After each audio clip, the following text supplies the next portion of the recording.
peut-être ne-t-il pas tirer de ces nouveaux chiffres trop de conséquences. Non plus d'ailleurs que des chiffres anciens où l'on disait que la majorité du peuple français était derrière les Gilets jaunes, qui n'étaient somme toute sur le terrain pas bien nombreux. Gabriel Cluzel, vous partagez cet avis? Moi, il me semble que le paradoxe, c'est qu'un certain nombre de gens qui soutenaient les Gilets jaunes et qui même en faisaient partie d'une certaine façon, en ont pâti. C'est-à-dire, par exemple, les petits commerçants qui ont été obligés de fermer leurs vitrines. Alors, même s'il faut modérer le propos parce qu'on dit oh là là, c'est très compliqué pour les commerçants, c'était compliqué avant, notamment dans ces petites villes dont nous parlions, hein, toutes ces façades fermées, elles ne datent pas des Gilets jaunes. Mais néanmoins... Bon, chers compatriotes, j'ai fait cette vidéo, c'est pour répondre à monsieur Yombi Chang par rapport à ma propos à tenir pour le président Félix Tshisekedi. Voilà. Moi, c'est monsieur Bofossa. Donc, on a à répondre hier. On a propos à tenir pour le président Félix Tshisekedi par rapport à ma réfugié. Je crois que Ndegoso Mingi Bozolanda, Boroyoka, la réponse est en paix, ça y est. D'abord, monsieur Wana, Azo prétendre qu'Azali, professeur, il y a une université en Corée du Sud, et qu'Azali, président, il y a raison quelconque à défendre les réfugiés. Et qu'il y a Azo réagir par rapport, il y a des propos, ou bien la déclaration à présent Félix Tshisekedi à niveau Éthiopie. Mais nanina ibsaka monsieur Yombi. Oyo alobiaza professeur na Corée du Sud.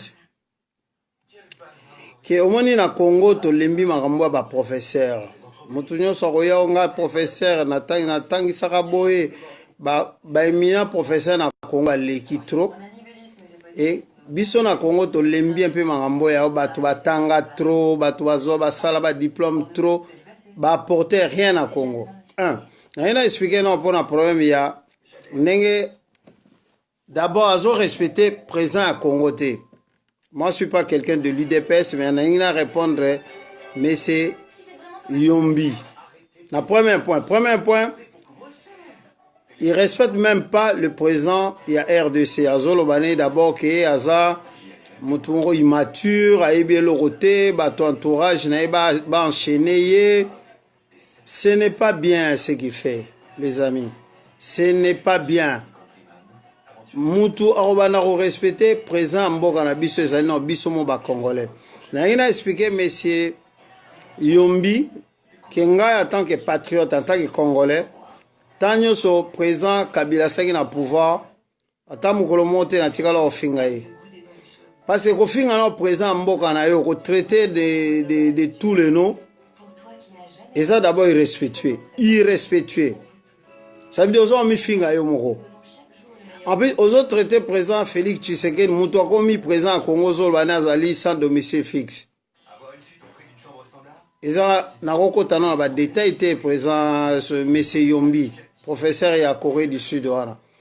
Il a retraité monsieur Félix Tshilombo Tshisekedi, sans domicile fixe. C'était, vous voyez bien qu'il a vécu en Belgique, a commis présent à Congo. D'autant qu'il a commis présent à Congo, Moutou fait en charge. Congo, Moutou fait loger. Oyebi bien, nazo répondre point par point. Oyebi bien que résidence ya ba président na Congo ezalaka. Même ceux qui musée, alinga kova na Kanchachi te, mais président Kasavu avana na Kanchachi. Je crois ndako wana ndenge ezana na Kanchachi, il faut ba bongisa yango. Bazong sango na état normal et président vanda kuna. Na Congo toza na résidence ya ba président, toza na résidence ya ba premier ministre. Peut-être Rovana na Corée mingo bosanango. Deuxièmement, on a expliqué le romo. Ozolo bagé présent Félix Tshisekedi dit n'importe quoi. Mais non, yonde peut-être ozo comprendre olingo ko ça va congolais. Présent Félix Tshisekedi en tant que président de l'IDPS. Hier Papa Tshisekedi. En tant que président parti, tant accéder na poste à présent, il y a République démocratique du Congo.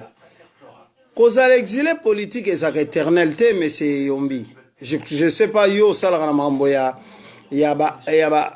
au commissariat réfugié na ba réseau na bino zolo bana mais cause la réfugié politique éternel te président Félix Tshisekedi en tant que président IDPS locaux la commis président de la République démocratique du Congo. Moi je crois que Azan la légitimité concernant IDPS parce que lui il était dans l'opposition. Moutouazan a pouvoir ils allaient président Kabila na groupe naï. Mais il le roi comme président de la République. Ceux qui batuni, excusez-moi, ceux qui batuni Makambouya, ba réfugiés politiques concernant IDPS parce que précisant. Mais à la vérité, il ne doit pas se plonger dans ma mensonge. Non, le problème politique pour l'IDPS c'est fini. Parce que bit ya parti politique et zaranini, qu'on soit pouvoir et qu'on soit le pouvoir. Donc IDPS a accédé à pouvoir à travers son président Félix Tshisekedi. C'est normal que le président Félix Tshisekedi a le problème politique pour la IDPS. C'est fini. Et ce qu'il a fait, on appelle ça les actes forts. Il y a début à présence à Sengi na ba congolais nyoso bazé ba réfugiés politiques surtout pour na IDPS ba ya na mboka parce que parti du pouvoir ils allaient partir na bango et parti na bango ils appellent na ba coalition na INT c'est normal ka benga bato na tout ba ya na mboka pour ba travailler parce que parti na bango il fait travailler parce que ba ko juger bango après 5 ans par rapport à bilan na bango. Qu'est-ce que tu racontes monsieur Yombi?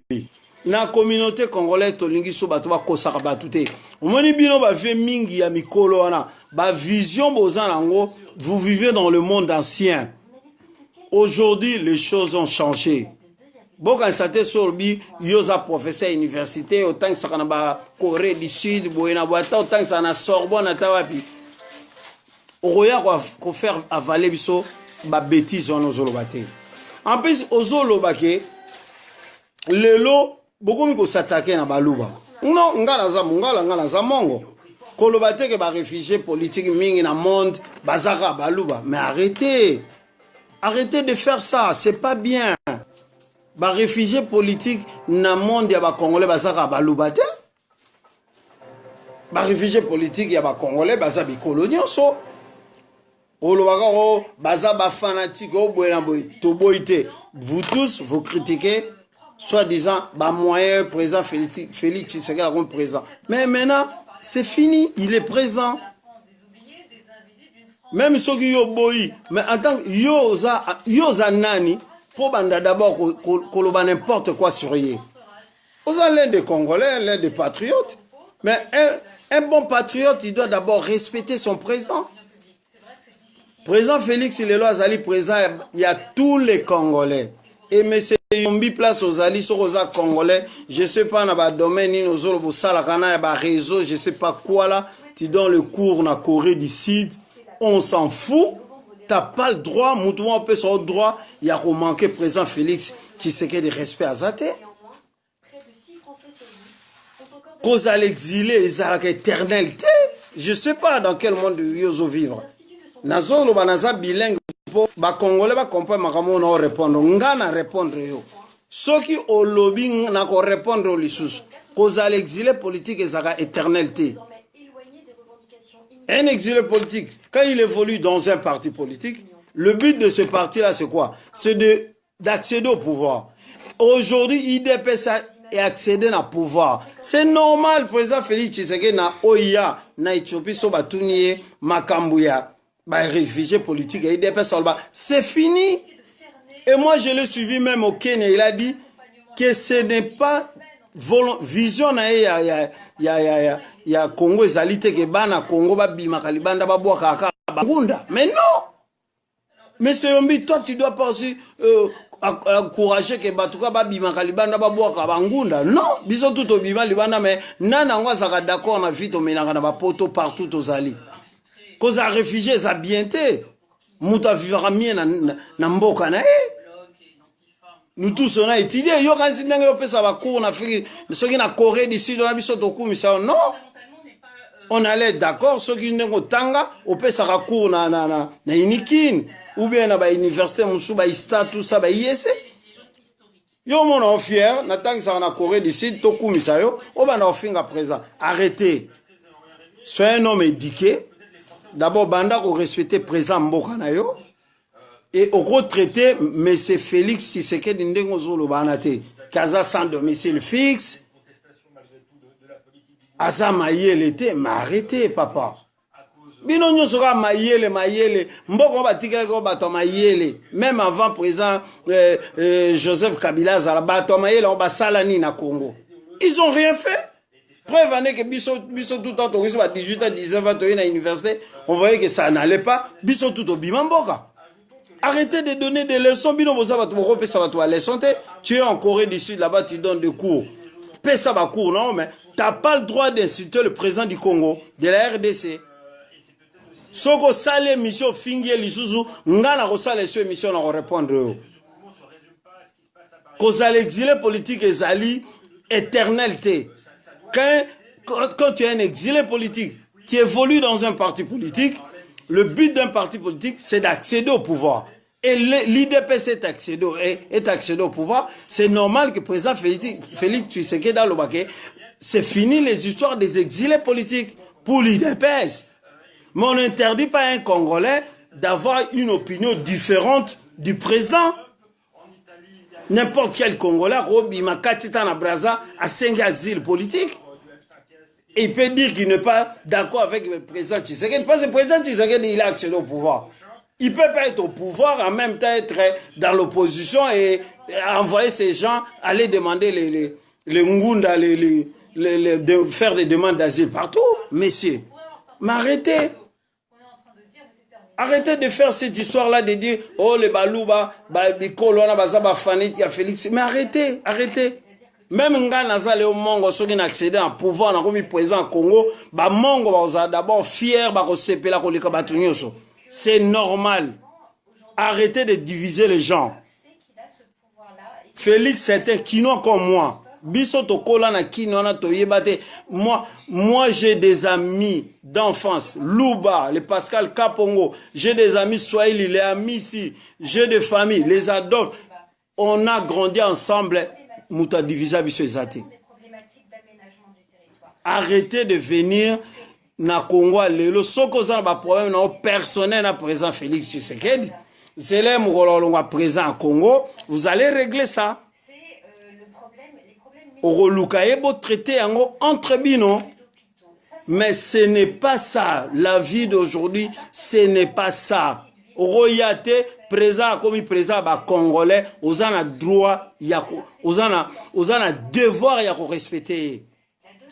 Arrêtez, sois bien éduqué. Même bana na omoko soki ba moni olegi na ba télé, o banda ko senga o ba entourage à Félix Tshisekedi moi enchaîné. Oh, Félix Tshisekedi t'es un élève. Il peut pas être ton élève. Félix Tshisekedi il a vécu longtemps en Europe. Mangamozo raconte en ici. Mais moi, je t'explique aussi pour la deuxième fois que le but d'un parti politique, c'est d'accéder au pouvoir. Et quand on accède au pouvoir, on n'est plus dans l'opposition. Donc, président Félix Tshisekedi, il a la légitimité de dire devant le monde entier qu'il dépêche et ça, l'issoussou, n'a problème politique dans le Congo pour accéder au pouvoir. Et arrêtez de dire aux Congolais que Kabila Longwe na lute, Kabila Zaka na Kinshasa. Arrêtez, pessimisme wana tolingi. Nga personnellement na lingi honte. Président Kabila a fait des gestes que tout le monde entier a vu. Il a remis le pouvoir na président Félix. Soki yo zoko ndima na yo te, ovanda na Corée du Sud. Pona yo jusqu'à lelo, président Kabila ezali, c'est une maladie qui est dans vos têtes. De dire que Kabila Longwe Dante, Kabila Zaka na pouvoir, mais arrêtez. C'est comme quand Mobutu Longwe Zaka na pouvoir. Mais arrêtez. Kabila est parti. Aujourd'hui, le président du Congo, de la RDC, c'est M. Félix Tshilombo Tshisekedi. Mouta Salina ne l'aurait kaka. Oh Félix, osons maîtriser un RD. Kabila Aouta na ANR na libuma mamana. Mais non. ANR est allé à l'Agence nationale des renseignements à Congo. Ça va changer. Aner ezaka ya Kabila te. Aner ezala avant Kabila ya na Kinshasa. Monsieur Yombi, nazo informé que Aner définition nango Agence nationale de renseignement. Ezali à Congo, ezali à Monsieur Kabila te. Minimum à respect. Ce qui notion est bien honte, moi je t'apprends que Aner ezali à Kabila te, Aner ezali à Congo. Armée wana bomona na Congo ezali à Kabila te, ezali armée à Congo. Bagarde du corps tout bozolo bao, bagarde du corps bazaki à Kabila, comme kenga président Félix, bazaba congolais basala rapport na Congo. C'est normal, ba sécuriser président Félix Tshisekedi. Arrêtez de tromper les gens. Arrêtez ya kubebisa mitwa ba congolais. Le temps est venu pour na ke mboka na biso pe eba na revivre nanu comme ba pays musu africain comme ba Gabon, ba Nigeria. Arrêtez ça. Botika oko sabato Monsieur Yombi. Moi je m'adresse à vous. Arrêtez ça là direct, pas sur le ça là direct, pas c'est Tina rien. Vous avez rien à dire. Arrêtez à oko sabana à Congo. Le nouveau président du Congo, ça fait je crois 3 semaines ou 1 mois, c'est Monsieur Félix Tshisekedi. Tout ce que vous reprochez, armée, Aner, Oarola la wapi, ce n'est pas votre problème. Bon vanda calme, akozwanda ko vanda, kacha chezanda ko ba président ba vanda, akobongisa ngo vanda, kuna pas ça cité de l'OIA. Aner wana, il va diriger l'Aner, c'est l'agence nationale, les a pays, les a mutute. Arrêtez de mettre dans vos têtes que RDC Zaka Kabila, RDC Zaka président Kabila T. Kabila, c'est un Congolais comme tous les Congolais. Il n'est plus au pouvoir, il va vivre comme tout le monde. S'il a un jour de problème en justice, il va répondre devant la justice. C'est comme moi, c'est comme tout le monde. Arrêtez de traumatiser les gens. Kabila n'est plus le président de la RDC. Monsieur Yombi, donne tes cours en Corée du Sud, prends soin de ta famille, mais arrêtez de traumatiser les Congolais. Et tu n'as pas de leçon à donner à M. Félix Tshilombo, c'est le président de la RDC. Le but d'un parti politique, le but de l'IDPS, l'IDPS c'était un parti politique. L'IDPS a accédé au pouvoir. Et l'IDPS doit faire appel à tous ses membres à travers le monde pour qu'ils rentrent au pays, pour qu'ils travaillent avec leurs présents, avec d'autres partis qui sont en coalition avec eux. C'est ça la politique, messieurs. Arrêtez de mentir le peuple congolais. Nous tous maintenant on va commencer à parler. Arrêtez le mensonge. Kabila Salibo et Kab. Arrêtez. Arrêtez de parler de Kabila. Kabila, il a sa vie. Il s'occupe de sa femme. Il fait ses affaires maintenant. Bola la bapongi, botika kolota. Et il n'est plus le président de la RDC, M. Yombi. M. Yombi, le professeur de la Corée du Sud. On ne demande pas un asile. On ne fait pas une demande d'asile pour être éternellement exilé. On fait une demande d'asile quand on a des problèmes. Après, quand la situation s'arrange dans ton pays, dans son pays, on doit rentrer dans son pays. On peut vivre mieux que dans son pays. Ceux qui vont dans la Corée du Sud au Sepelara, ce n'est pas tout le monde. Ce n'est pas le cas de tout le monde. Moi, je dis, moi, je vis en France. Mais je peux mieux vivre que dans mon pays, le Congo, RDC. Voilà la différence.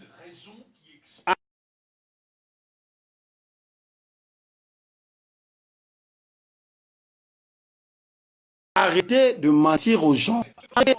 Le président Félix, moi je le respecte.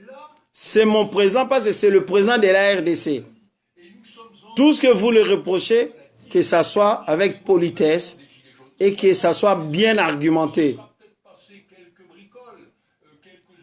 commencez à chercher à diviser le peuple. Oh, les Balouba, ils font ça. Nous, les Bangala, vous nous avez aussi traité pareil. 32 ans, vous n'avez rien fait. Nanani, nanani. Mais mon bout avait quand même inné les Congolais.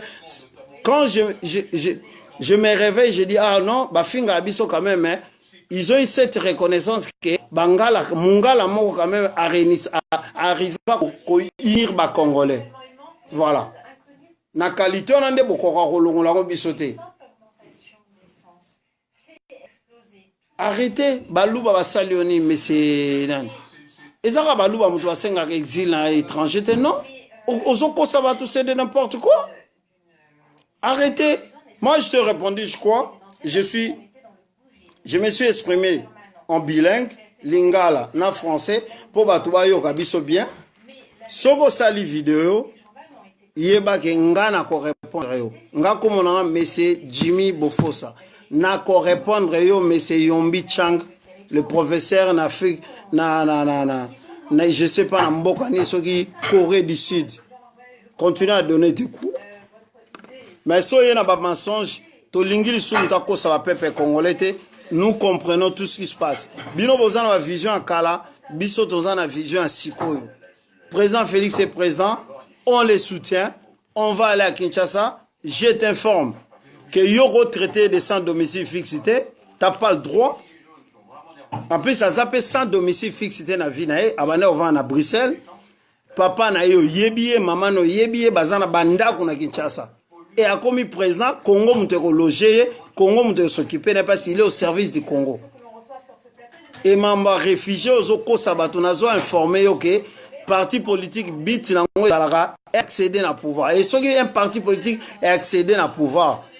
Et ça, l'issue n'a raison que les membres du parti politique, on a réfugié politique na poto. Ou bien étranger, et ça l'a raté. Il faut rejoindre le président Nabango pour travailler pour un jour défendre le bilan Nabango. Voilà.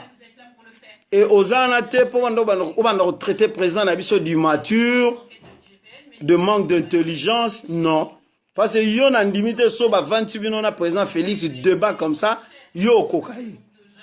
Aux olobana musika, arrêtez. Voilà. N'a si batunyo sombote vidéo esili. Bana Congo, bo partager vidéo, bo zotan royo kango, velanga damo ekula, masalanga chora boma, le maestro, na pesi baba tunyo sombote, to kuta na ponga na ozera muto na sala vidéo, ponga na répondre, boti ka traumatiser ba congolais. Toi de na bonne voie, voilà. Je salue ma fille Thérésia Bofosa, des bisous. Bama salanga tout balinga ngai bomoni vidéo pour tozana swe photo loba to edemboka to répondre to boy ba mensonge ba to il faut bazana confiance mboka na bango bozo tozana confiance à président na biso ata parce munguna soka moni ke biso tout toza derrière munguna obanga botira traumatiser batu Congo eza biso ponga pena na ba ke Congo eza biso ozo comprendre. Et tous en a besoin sous battu pas bimana Congo tout le monde a ça là non ça qui m'a bien Jésus c'est s'occuper na e. Oh on a balar en étranger trozola on est en Congo. Voilà. Zo komba yo lingane tisiko toza pena bo via biso André Kimbuta nda zana ke na étranger non. Ayi gouverneur soka longo musa gouverneur a évoluer na privé a sali ba société embaucher ba congolais c'est ça la vision du président. Je crois que tu as vu vidéo, tu partager, tu vas faire un damo, tu vas mettre choix, tu vas répondre, tu vas faire un congolais. Tu vas faire un mensonge. Voilà. Ciao. Faut ça.